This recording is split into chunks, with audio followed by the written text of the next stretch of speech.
Thank you so much to all of you who subscribed to my YouTube channel. It really means a lot. We finally reached 1,000 subscribers, so it makes me really happy. If you want to support this channel and you haven't already subscribed, please do so.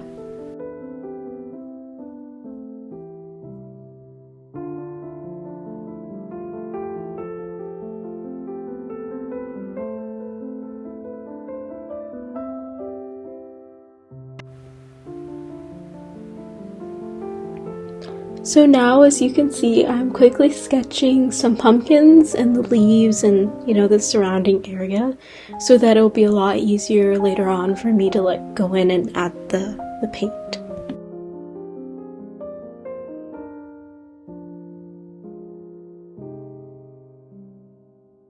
So before I officially start to paint, I always mix a few colors on my palette. And as you can see right now, I'm mixing 3 colors: an orange, a brightish yellow, and a brown yellowish color.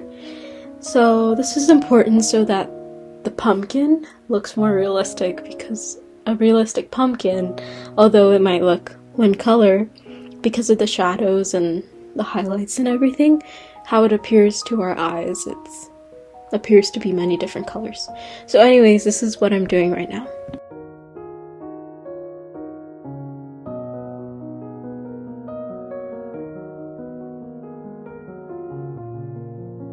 So right now I'm using the wet on wet technique to help soften the colors.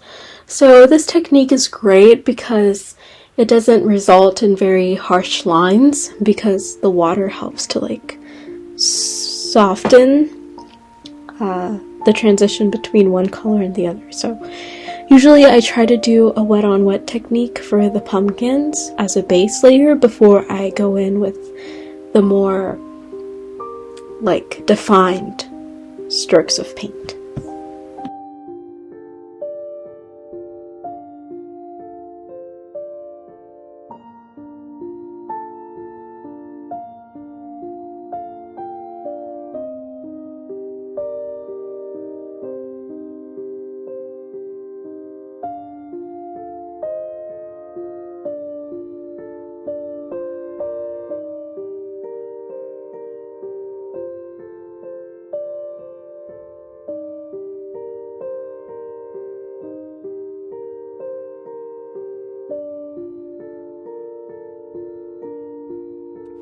So before we go in with the second layer of paint with more detail, we need to first let the first layer to dry, especially since we did the wet on wet technique.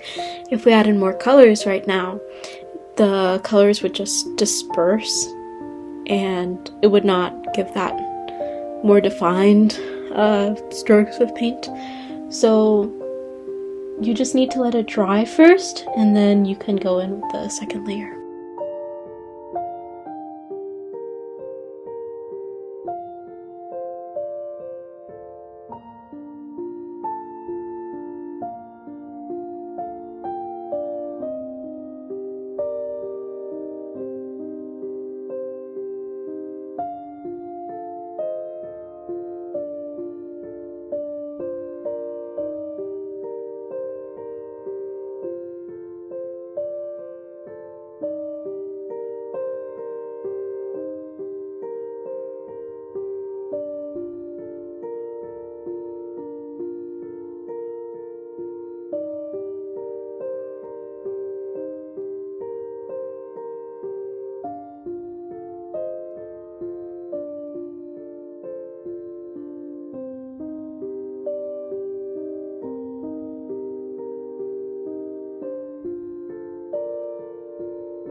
So once again, I'm using different shades of the color. So in this point, I'm using different shades of green for the leaves and the surrounding area.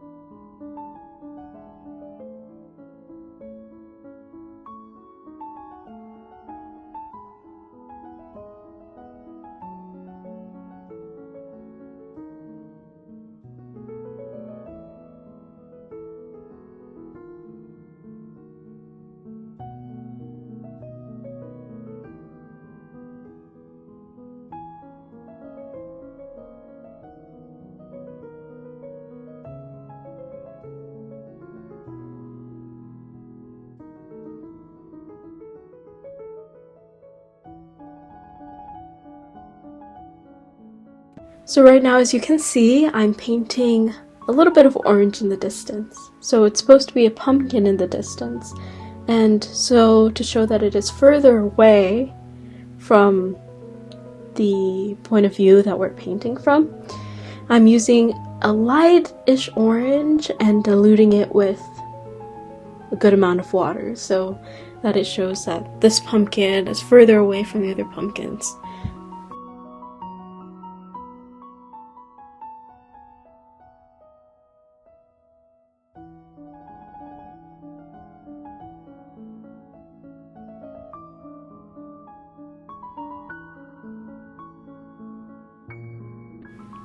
Last but not least, I am using some brown for the ground. And similar to the other colors, like the orange for the pumpkin or the green for the leaves, we also want to use at least 2 different colors. In my case, I used 3 different colors. The brown that was on my palette, and then some black, and a little bit of some yellow. But make sure that you do this so that it can add more depth to the painting.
So right now I'm outlining the painting, usually for watercolors, even though we have defined like the shape of the pumpkin.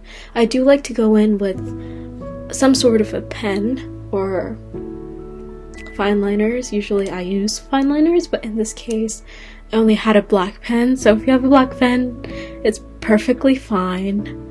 And I like to go in and like outline the important parts, such as the body of the pumpkin, a few of the leaves, and even the little pumpkin in the distance. So, yeah.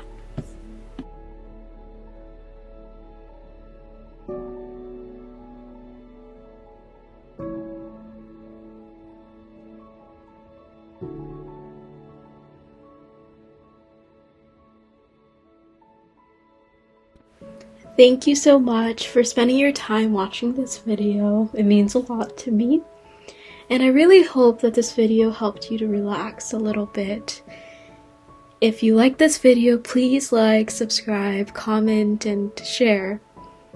It means a lot to me that you did spend your time watching this video, so thank you so much. I hope you have a wonderful day, and I'll see you in the next video.